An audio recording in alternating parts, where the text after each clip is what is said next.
Good day, everyone.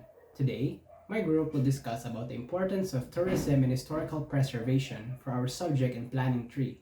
That being said, I would like to introduce my group members starting with Miss Guion, Gorembalem, Laiko, Legisma, Nunez, and me, Tolentino. That being said, let us start with the first slides of our presentation. Now, what is tourism planning? According to Donald Getz, it is a process based on research and evaluation that seeks to optimize a potential contribution of tourism to human welfare and environmental quality. This description is about the sustainable tourist planning method. Sustainable tourism attempts to reduce negative environmental and community consequences while enhancing the tourism's positive contributions to the economy, society, and environment. This process involves first research and evaluation where understanding the current state of uh, tourism and in its impacts through data collections, analysis, and stakeholder consultation. Second, is the optimization of potential contributions. Third is human welfare to ensure that these tourism activities and planning have a great contribution to local communities. Fourth is the environmental quality, which aims to protect and enhance the natural environment. Lastly, there is a long perspective to make sure that the tourism development shall be of use in the future by the next generations. Each component in the process of sustainable tourism planning aims to achieve a balanced approach that benefits all stakeholders while conserving resources for the future. Now, Dr. Andreas Faludi has a different view of tourism planning. According to him, planning is a very important part of the process by which governments manage tourism at a national, local, and organizational levels. Paludi's national level of tourism plans provide a strategic framework that aligns tourism development with broader economic, social, and environmental goals, as well as facilitating coordination among different government ministries, agencies, and stakeholders. This is to ensure cohesive and integrated tourism management. The local level of tourism engages local communities in the planning process to ensure that tourism development meets their needs and benefits them directly. In addition to this, implementing plans that protect and manage local, natural, and cultural resources ensures their sustainability. These components are the same as Dr. Donald Getz' take on developing tourism planning for human welfare as well as environmental quality that was mentioned earlier. Lastly, at the organizational level, tourism organizations and businesses need to plan for marketing operations and customer service to attract and retain tourists. In addition to this, developing plans is necessary to it is necessary at organizational level to handle potential crises such as natural disasters or economic downturns to ensure resilience and continuity. So, for us, what is tourism? Tourism is a multidimensional activity that touches on physical, environmental, social, and economic planning. As a commercial activity, it necessitates the collaboration of a wide range of stakeholders, including public, private, and individual entities, all of whom bring their own viewpoints and interests to the planning process. Private stakeholders frequently focus on profitability and market competition, whereas public stakeholders prioritize regulatory frameworks, infrastructure, development, and sustainability. In poorer countries, government institutions play a particularly important role in tourism planning. These agencies provide the policy frameworks, regulatory oversight, and infrastructure investments required to grow the tourism industry. They also play an important role in ensuring that tourist development is consistent with national development objectives such as poverty reduction, cultural preservation, and environmental sustainability. Government agencies in developing nations contribute to the creation of a favorable environment for tourism by coordinating efforts across several levels of sectors. Now, as Dr. Faludi mentioned earlier, tourism planning occurs at various levels, including worldwide, national, regional, and local, with each having a unique yet interrelated role. International organizations establish global standards to promote cross border cooperation, and the national and regional government focus on developing policies, physical and institutional frameworks, and development criteria to lead to tourist growth. These uh, policies and institutions ensure that tourism development is consistent with overall economic, social, and environmental objectives. Local governments, on the other hand, are principally responsible for carrying out these policies and programs on the ground. They oversee specialized tourist attractions, work with local communities, and guarantee that infrastructure and services meet the necessary requirements. This hierarchical strategy guarantees that tourism planning is cohesive and integrated, resulting in comprehensive and sustainable development that benefits all stakeholders. Tourism planning is critical for ensuring that tourism development is sustainable, productive, and in line with larger economic, social, and environmental objectives. It entails reviewing existing resources, establishing clear goals, evaluating numerous tactics, and selecting the best strategy with local community participation. Effective tourism planning maximizes economic benefits such as job creation and investment while also protecting cultural and natural assets. It also entails ongoing monitoring and adaptation to changing circumstances, ensuring that tourism development benefits the destination and its citizens. Overall, careful tourism planning results in a balanced and sustainable approach that improves the overall tourist experience while benefiting the host community.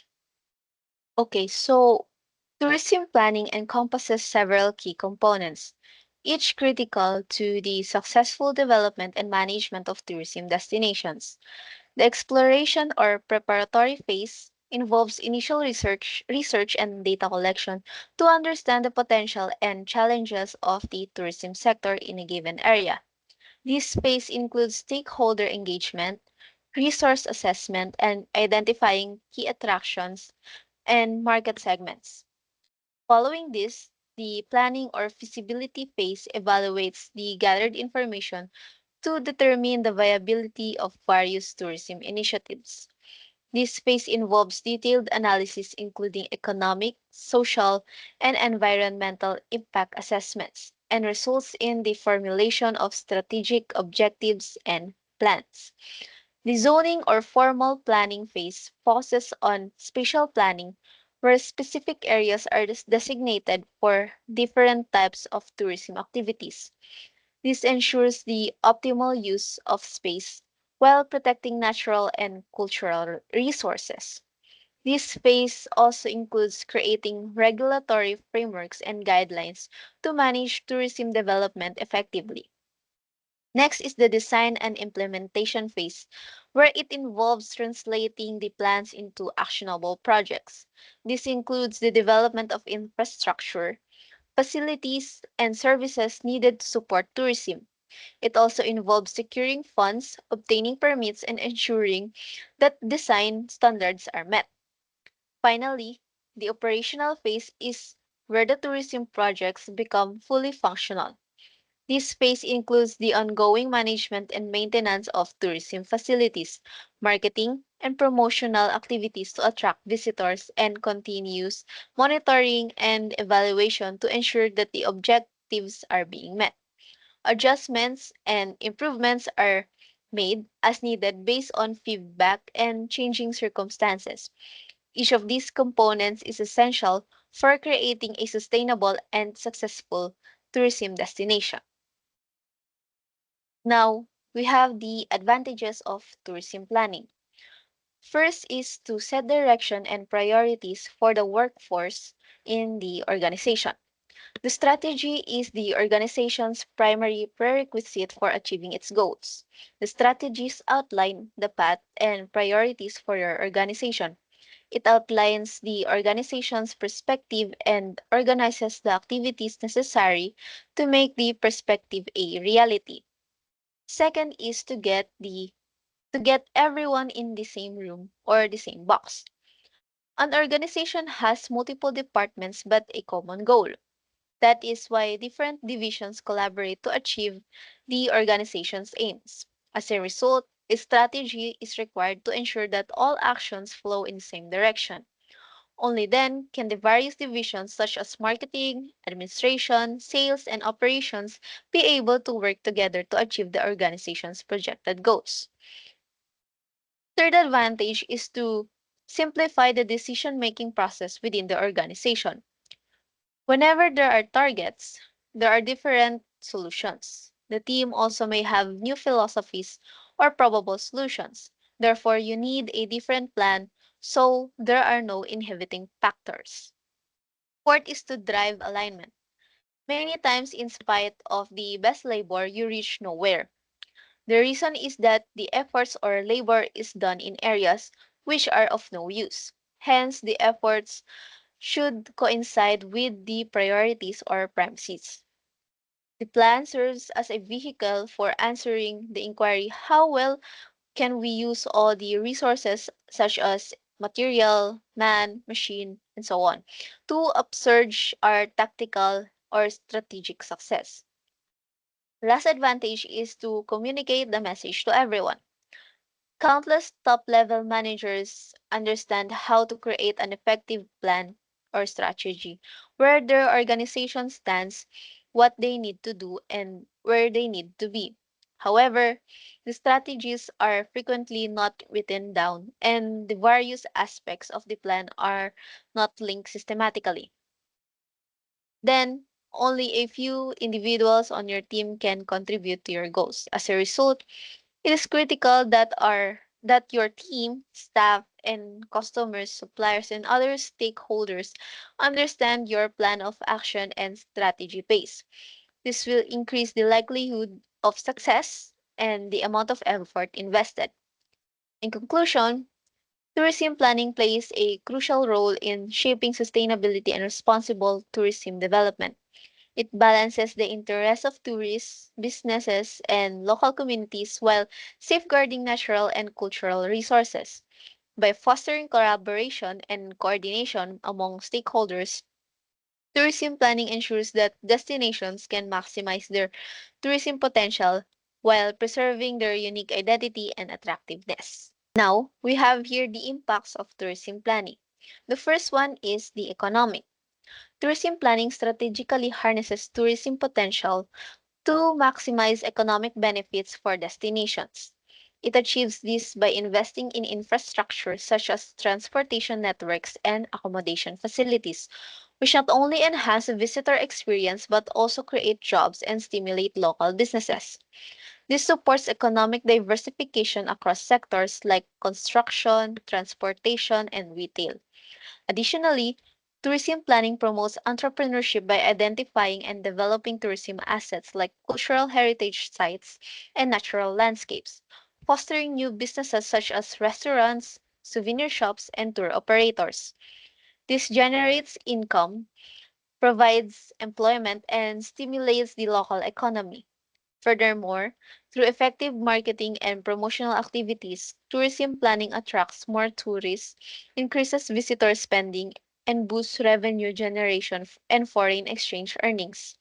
It also helps extend the tourism season, ensuring a stable income stream year round while balancing growth with the conservation of natural and cultural resources.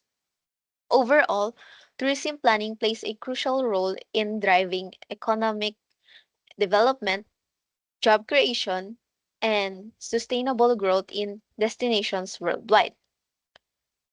Next, we have environmental. Tourism planning steers development in a sustainable direction. reducing environmental deterioration by protecting environmentally vulnerable areas through zoning rules. It supports conservation by supporting eco-friendly practices such as nature-based tourism and trash management, hence ensuring natural resource viability throughout time. It also educates tourists and locals about environmental stewardship, encouraging responsible behavior and promoting climate resilience through infrastructure adaptation and low carbon programs.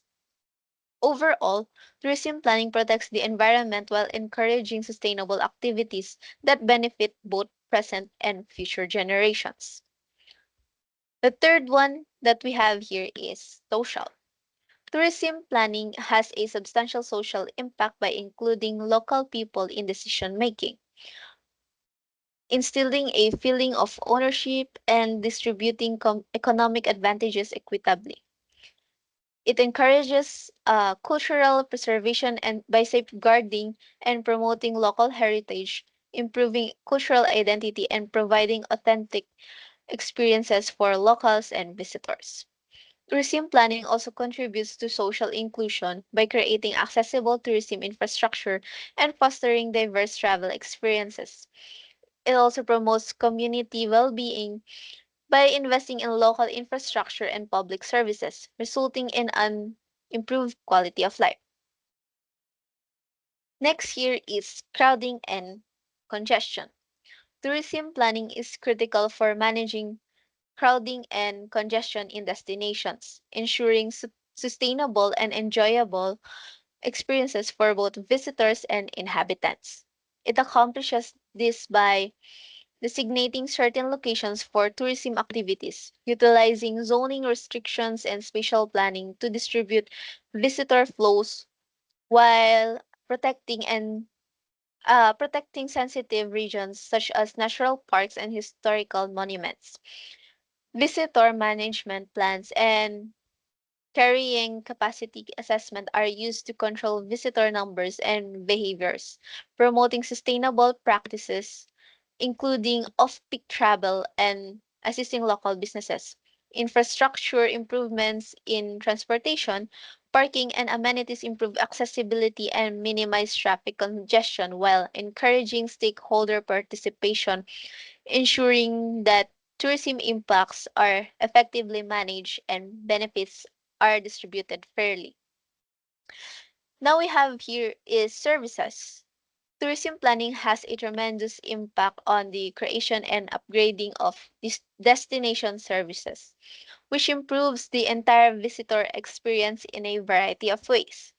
To begin, it identifies and promotes the development of critical tourism services such as lodging, food, transportation, and recreational facilities, ensuring that visitors have access to high quality amenities.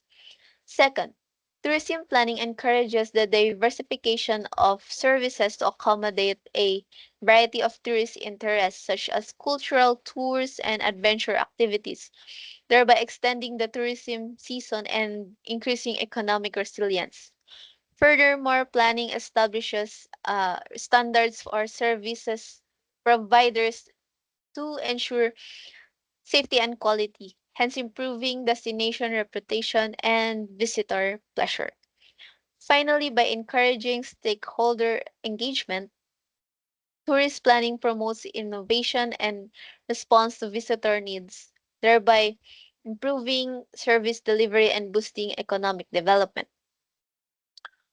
Now we have taxes. Tourist planning is critical for controlling and increasing tax revenues in destinations, which has a substantial impact on their fiscal health. It seeks ways to produce revenue from tourism related activities such as lodging, dining, attractions, and retail, thereby sustaining public services and infrastructure. Tourism planning promotes fairness and transparency by regulating revenue collection methods, eliminating tax evasions, and establishing a stable fiscal climate that encourages investment and economic growth. Furthermore, it encourages sustainable fiscal policies by diversifying revenue sources outside tourism. such as property and company taxes.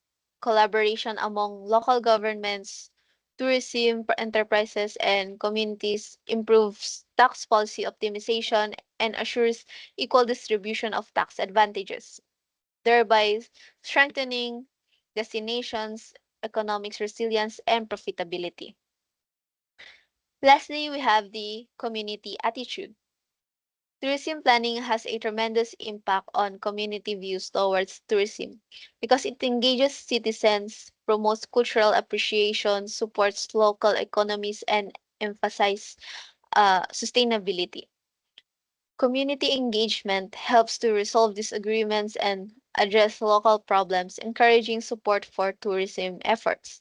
Planning activities that incorporate cultural assets and promote authentic customs boost local pride and identity, while economic advantages from tourism helps businesses and it helps businesses and community projects, enhancing well-being and lowering unemployment. Furthermore, by stressing sustainable practices such as waste management and resource conservation, tourism planning fosters community trust and support, resulting in a favorable atmosphere in which tourism is viewed as an important contributor to community identity and well being. There are 7 levels or types of tourism planning. The first is spatial tourism planning. The task of spatial planning is to analyze different demands, conflicts, and opportunities at certain spatial level. It is based on analytical findings to identifying concepts, solutions, and strategies for planning. And design implementation. Current and future problems are dealt with in a forward-looking manner.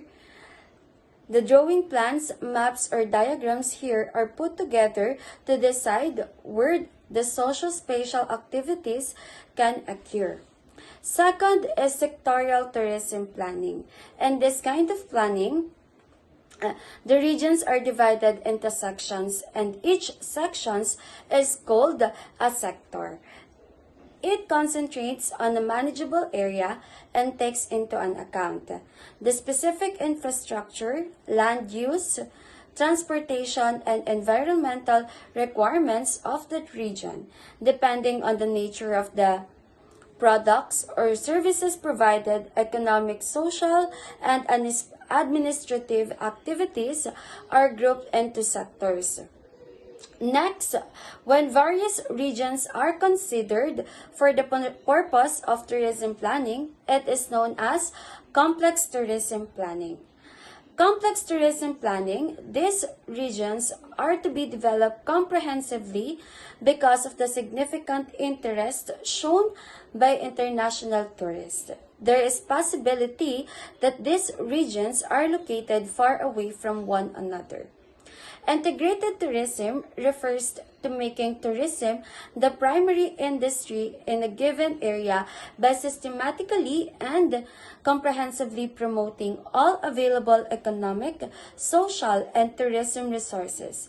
It has connections within local resources, activities, products, productions, and services with local resources, activities, products, and service. Putting sustainability as its core is called sustainable tourism planning. The planning involves striking the correct balance between the requirements of people and the environment. It guarantees that resources are allocated properly while ethnically and sustainability established local communities. These methods of tourism planning benefits people and places in positive ways on all aspects of socially, economically, culturally, and environmentally. Centralized tourism planning. When tourism planning is handled by a single authority, typically the government, to promote tourism or preserve the natural resources of a destination. While decentralized tourism planning, the idea of decentralization is other regions to benefit from tourism and economic activity, provoking and encouraging the creations of new companies that provide tourism activities, the creations of new jobs and reductions in poverty level. It is also necessary to consider sustainable tourism to avoid and accelerated depreciations of resources due to tourism use. Barriers to tourism planning. First is lack of funding. Without the sufficient funds, essentials infrastructure such as road, airports, and public transportation cannot be developed or maintained. Poor infrastructure limits tourist access to destinations, impacting visitor numbers and satisfaction. Political and administrative challenge. Frequent changes in government policies and regulations can create an unpredictable environment for tourism planning. This instability can defer investment and long-term planning efforts. In some cases, there may be sufficient political support for tourist development. Government might prioritize other sectors over tourism, leading to inadequate funding and resources. Second is environmental concern. When planning tourism, it's crucial to consider environmental concerns to ensure sustainable development and minimize negative impact, ensuring that natural resources are preserved for future generations while providing economic benefits to local communities. Community resistance in tourism planning refers to the opposition and pushback from local residents and stakeholders against tourism development projects that they perceive as harmful or disruptive to their way of life, environment, or local economy. Understanding and addressing this resistance is crucial for sustainable tourism planning. Lack of expertise in planning can lead to the efficiency use of financial, natural, human resources, resulting in projects that do not meet their objectives or fail to provide a return on investment. Technological barriers like incompatibility between existing systems and new technologies can lead to integration problems, resulting in inefficiency. Several technologies barriers can embed effective development and execution. These barriers can arise from both technological limitations and the ability of stakeholders to adapt and utilize these technologies. Tourism planning can encompass various features that contributes to its effectiveness in managing and developing destinations. For short term, increase bookings by 20% within the next year, and for the long term, to become the top provider of heritage tours globally within 5 years. Tourism planning involves a systematic approach to develop, managing, and promoting tourism activities in region. Here are outlines of the key steps and considerations involved in the process of tourism planning. Planning always starts by collecting of information. In order to collect appropriate data, the planner should have interdisciplinary as well as intradisciplinary knowledge. After the collections of data, the next step is deciding the nature and durations of the plan. The planner has to decide the planning levels. For example, is it micro or macro basis, functional or structural, centralized or decentralized, long, medium, or short term? The third step after setting the nature and time period of the plan is setting the goals or objectives or aim of the plan. And surely, these objectives will have to be realized in a fixed time schedule. While framing the plan, the planner has to determine the growth rate. The planner and policy makers decide and should maintain the per capita income level of the country. The plan should be that the per capita income do not decreases or affect the program of the country negatively. The utilization of resources, including the fiscal resources, should be in a way that the predetermined objectives are realized. The results should have more positive effects than the negative effects. The plans implemented should be based on ground or currently scenarios rather than being picked from other countries, environments, or sectors. The final phase of planning is plan operation, and for actual implementation of plan, following conditions cannot be ignored. Today, we will be discussing the case study number 1, It's More Fun in the Philippines campaign and its impact on tourism planning. The It's More Fun in the Philippines campaign is launched by the Philippine Department of Tourism, aimed to showcase the country's unique attractions and vibrant culture to boost tourism. Today, we will explore the strategies employed and recommendations for its enhancement. One of the primary strategies is identified was the market penetration strategy. Objective is to expand campaign which reach beyond social media to capture a wider audience. Its action plan is basically TV and radio campaign, which means engaging advertisement to highlight attractions, influencer collaboration, meaning partnering with influencers and celebrities for increased credibility, interactive media, using VR experiences at travel fairs to showcase Philippine beauty, and localized content is developing tailored content in multiple languages for specific international markets. Overall, these efforts are aimed to diversify reach and engage potential tourists more effectively. The second major strategy was the market development strategy.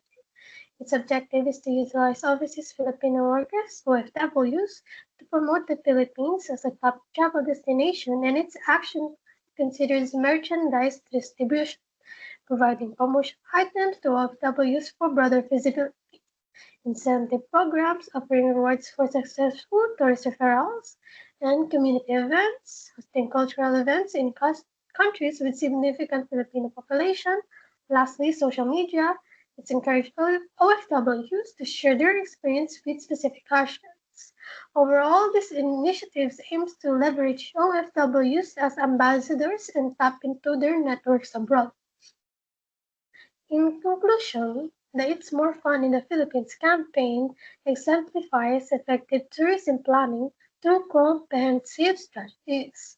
By integrating marketing across various channels, it utilizes OFWs as advocates and fostering community engagement.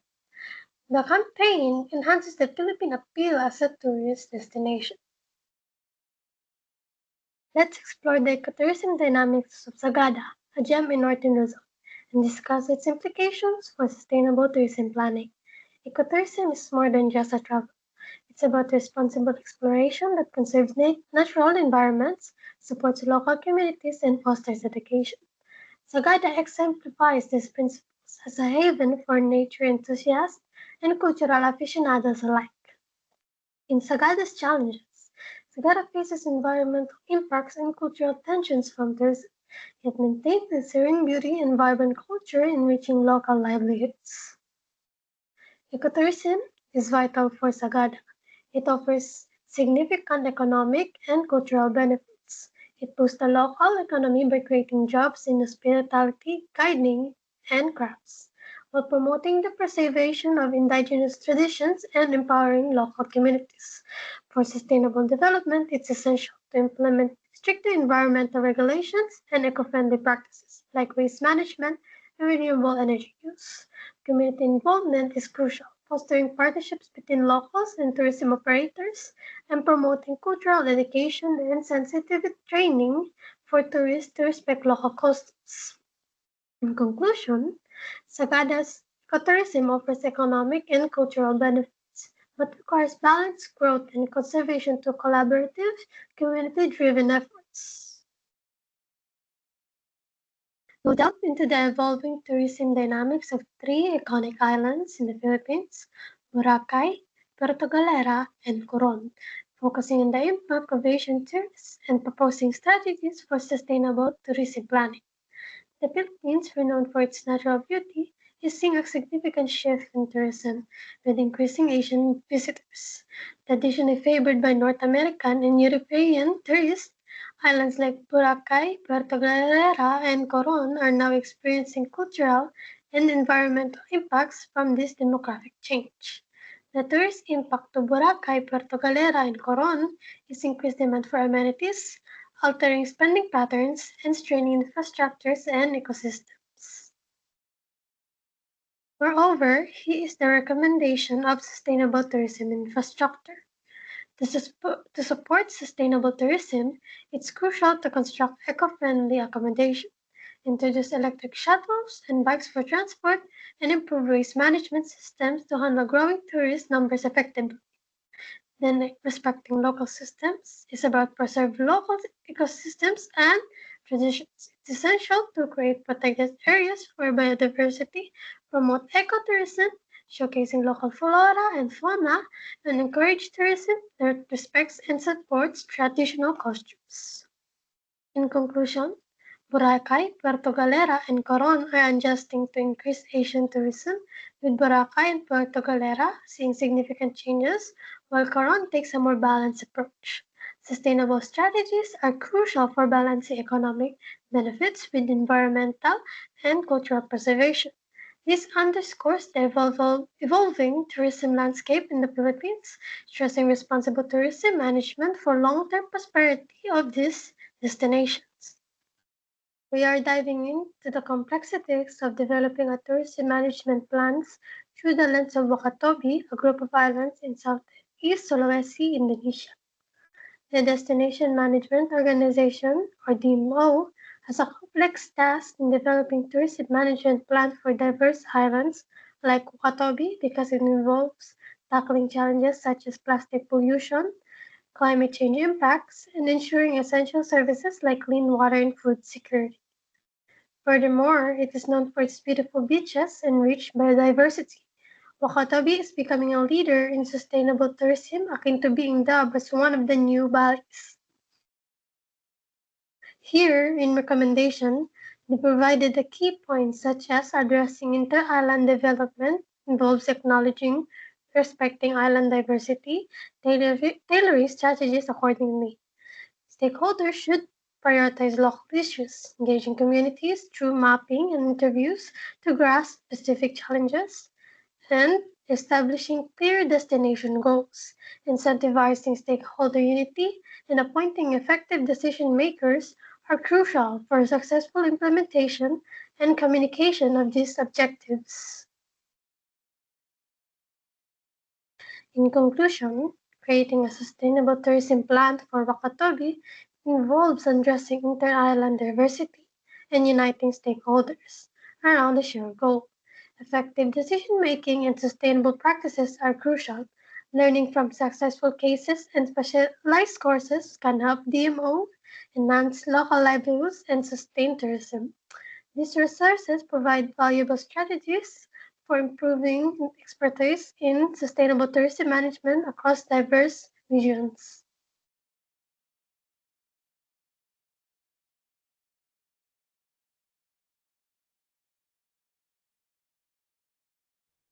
Historical. It refers to being connected to history or past events. It can also be used to describe and characterize things that are rooted in the past events or provide evidence of history. Historical artifacts, documents, and records fall under this category, offering a glimpse into the lives of people from different eras. These items help us understand the cultural, social, and political landscapes as time goes by.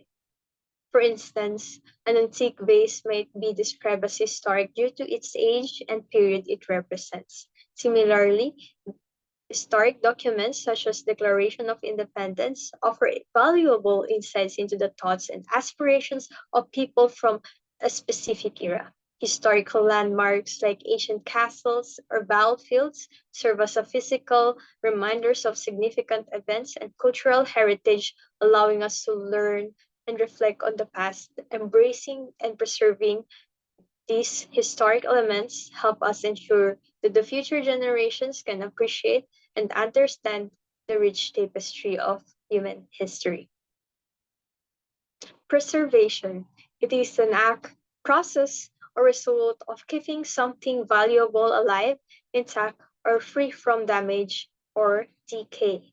Preservation can apply to a variety of contexts, including cultural heritage, natural environments, historical artifacts, and even digital data. The fundamental goal of this is to extend the lifespan of something cherished, ensuring that the future generations can appreciate it. Preservation, it is the act, process, or the result of keeping something valued alive, intact, or free from damage or decay. Preservation can apply to a variety of contexts, including cultural heritage, natural environments, historical artifacts, and even digital data. The fundamental goal of preservation is to extend the lifespan of something cherished, ensuring that the future generations can appreciate it. For instance, the preservation of historical buildings involves maintaining the structural integrity and aesthetic value, while the preservation of natural habitats focuses on protecting ecosystems and biodiversity. In the digital age, data preservation ensures that the valuable information remains accessible and intact over time to prevent technological data loss. Historical preservation architecture is the practice of protecting and preserving buildings and structures of cultural and historical significance. It involves the careful restoration and rehabilitation of historic properties to retain their original character and integrity while making them functional for future use. Historical preservation architecture requires knowledge of architectural history, traditional building techniques, and cultural context. Experts collaborate with the preservation team, which is to be discussed later on, using original materials and methods for the authentic restorations. The field also involves updating infrastructure for modern safety and accessibility while preserving historical value. Successful projects for protect heritage, revitalize old structures, and serve communities, maintaining a connection to the past and enriching the present. For the advantages and benefits of historical preservation, we'll be presenting four. First, celebrating cultural identity and preserving the spirit of place. Historical preservation helps communities retain their unique cultural identity. By preserving historical buildings, monuments, and sites, we ensure that the future generations can connect with their heritage and understand the historical context that shaped their present. Second, fostering sustainable development. Restoration and adaptive reuse of existing structures are often more resource efficient than new construction. Preserving buildings reduces waste and the environmental impact associated with demolition and new construction. Third, promoting economic growth and bringing out the city's old potential.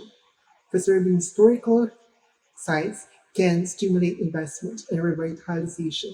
Restored buildings can often become a desirable location for businesses, restaurants, and cultural venues, enhancing the economic vibrancy of an area. Lastly, fostering community engagement, including the community in reviving the historical preservation projects, often involve community participation, fostering a sense of ownership and pride among residents.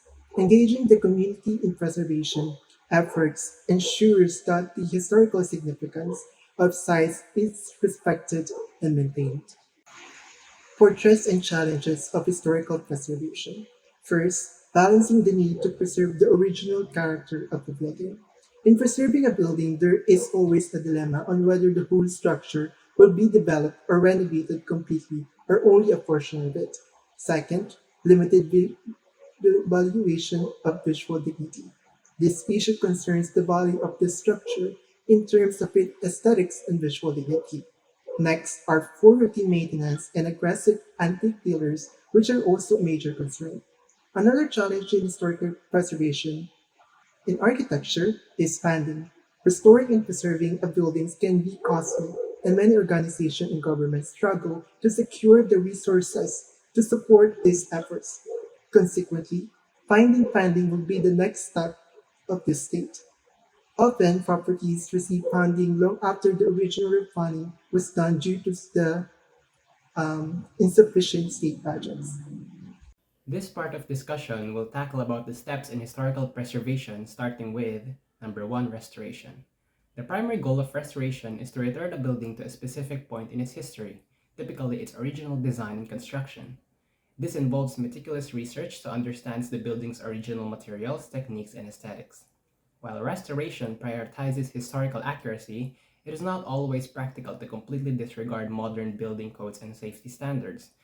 Restoration projects may incorporate discrete upgrades to meet these requirements, such as hidden fire escapes or energy efficient systems that mimic the historical appearance. Number 2 is rehabilitation and restoration. Rehabilitation prioritizes making a building usable again, even if it involves significant changes to the original design. While functionality is key, rehabilitation projects often try to retain some of the building's historical character. This might involve keeping its original architectural elements like facades or its structural features while updating the interior layout and systems. Number 3 is adaptive reuse. The fundamental idea of adaptive reuse is to find a new and relevant use for the existing building. This can involve a complete change from the original purpose, such as converting a factory into a museum or a church into a restaurant. While function changes, adaptive reuse projects strive to maintain original architectural character of the building. This might involve presenting other distinctive features that contribute to the building's history and aesthetic value. Number 4 is conservation. Architectural conservation is about protecting the built heritage. This includes building, structures, and even entire historical districts that represent different periods, styles, and cultural influences. Preserving these structures allows us to connect with the past, understand our history, and learn from past architectural achievements. Moreover, it also involves guiding future changes to existing buildings and urban environments. This can involve adaptive reuse, as discussed earlier, where structures are given new life while respecting their historical character. Number 5 is replication and reconstruction. Replication and reconstruction aim to reproduce a vanished building as accurately as possible, down to the finest details. This involves extensive historical research to understand the building's original design, materials, and construction techniques. These approaches target a specific point in the building's history. Unlike restoration, which might aim for a return to any period, replication and reconstruction focus on recreating a single documented state. And lastly is relocation. In architecture, relocation refers to the complex process of moving a building from its original location to a new one. It's not just about picking up a house or a structure and placing it down somewhere else. It is carefully planned and executed with operations reserved for specific situations. For the criteria in historical preservation, first is aesthetics. Buildings or districts within the cities are sometimes preserved because they represent special achievements within a particular historic style. Second is typical. Even buildings that are not extraordinary as examples of architectural design are sometimes preserved as a representative of a special class or type of building. They exemplify the way things were rather than because they are special achievements. Third, scarcity. Buildings that are one of a kind or that are less remaining. Fourth, historical role. Buildings and urban settings that have been the sites for significant historic events are preserved to provide a symbolic tie between those earlier events and the events of our own lives. Next is for the scale of preservation. If we have different types of preservation, we also have different scales of preservation, which pertains to how big or small the historical project is. We have first are the natural areas, which encompasses those that are natural sites that have historical value. Next is towns and villages like the bigger city, wherein in a whole town is being preserved. Third is neighborhoods, wherein a series of buildings is being preserved simultaneously. Fourth is streets, wherein a whole street will be preserved as they have significant historical value. Lastly are buildings which pertain to those projects that only involve a single structure. For methods of preservation, we will start with A or legal methods. Buildings identified are guaranteed some degree of protection, and when list becomes law, through the extent will depend upon the provisions of the law. Moreover, the listing of areas and even whole towns is a logical extension of protecting buildings through legislation. Next is zoning. Specialized district zoning accommodates a special set of users that deviate from the conventional patterns. It is necessary to create a commission to administer the area and, in particular, to judge the appropriateness of proposed modifications to buildings when a historical district with special zoning is identified. Overlay zoning is defined as a set of requirements in addition to those already designed in an existing ordinance. Incentive zoning provides disadvantages for developers who offer amenities in exchange for special privileges. For variances, it is sometimes necessary to give variances from existing zoning restrictions to promote and accommodate preservation. Easements and deed restrictions is the public face of the building belonging to the public and must be preserved. The restrictions can be written into deeds whereby changes to the buildings are prohibited without permission from a designated authority. For demolition control special, our ordinances also may prohibit demolition of historical structures without the permission of a designated authority. And lastly, design guidelines creation of the historic districts includes designing guidelines for a new construction. This process recognizes the fact that there are often vacant lots and a building of no historical significance within the boundaries of the district, and this needs to be addressed of. Historic preservation in urban planning. Historic preservation is an established and accepted facet of planning. While there are continuing discussions regarding the extent of preservation, there is a general agreement that the part of a built environment that has been inherited is important both as cultural history and well as amenity. As cities grow and develop, there is a tendency to replace older structure with the newer ones. However, preserving historic buildings and neighborhoods is crucial to maintain a sense of community identity, cultural heritage, and connection between the past and the present. Historic preservation in the Philippines. Historic preservation in the Philippines was further supported by the legislation when Republic Act number 4368 was issued in 1965, creating the National Historical Commission. Historic preservation in the Philippines does not only involve historical research and documents, but also the use of technology from fields like chemistry, engineering, and architecture. The National Historical Commission of the Philippines, or NHCP, is responsible for conserving and preserving the country's historical legacies. There are also nonprofit organizations like Bakas Pilipinas, dedicated to supporting the preservation of Philippine cultural heritage. The existence of Presidential Decree numbers 260 and 374 brought the classification of historical sites and structures into five categories as they follow: national cultural treasures, important cultural properties, national shrines, national monuments, and national landmarks. Classification of historical sites and structures. The first is national cultural treasures, or unique sites or objects found locally possessing outstanding cultural, artistic, and/or scientific value, which is highly significant and important to the Philippines. Second is important cultural properties. They are cultural properties which have been singled out from among the innumerable cultural properties as having exceptional cultural and scientific significance to the Philippines. Third is the national shrines.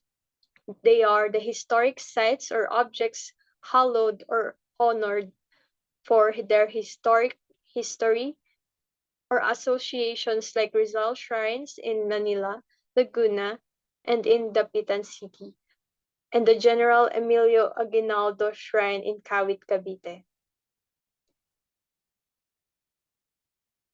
The fourth one is the national monuments.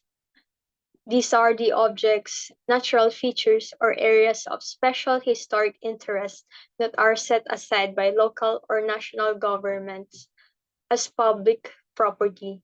These walls of Intramuros and the Rizal Monument in Manila and the Bonifacio Monument in Caloocan City are examples of national monuments. Lastly, national landmark are places or objects that are associated with an event, achievement, characteristic, or modification that marks the turning point or stage in the Philippine history, like the Barasoin Church of Malolos, Bulacan, the San Sebastian Church in Quiapo, Manila, and the underground cemetery of Nagcarlan, Laguna. Practically all historic churches built by the Spaniards are classified under this category. So next we'll be discussing the preservation team. So first are the architects. The architect has overall responsibility for ensuring that the project meets the legal requirements for health, safety, and welfare of the public as well as the goals for historic preservation. Next are the historical architect, a registered architect who is primarily concerned with the historic preservation process and who has special training in and knowledge of early building techniques. Third are architectural historian. So the historian serves as a research consultant for the architect, often conducting the literature research and preparing the statements of significance. Fourth, landscape architects assist the architect with preservation of the project environment and historical landscape and site.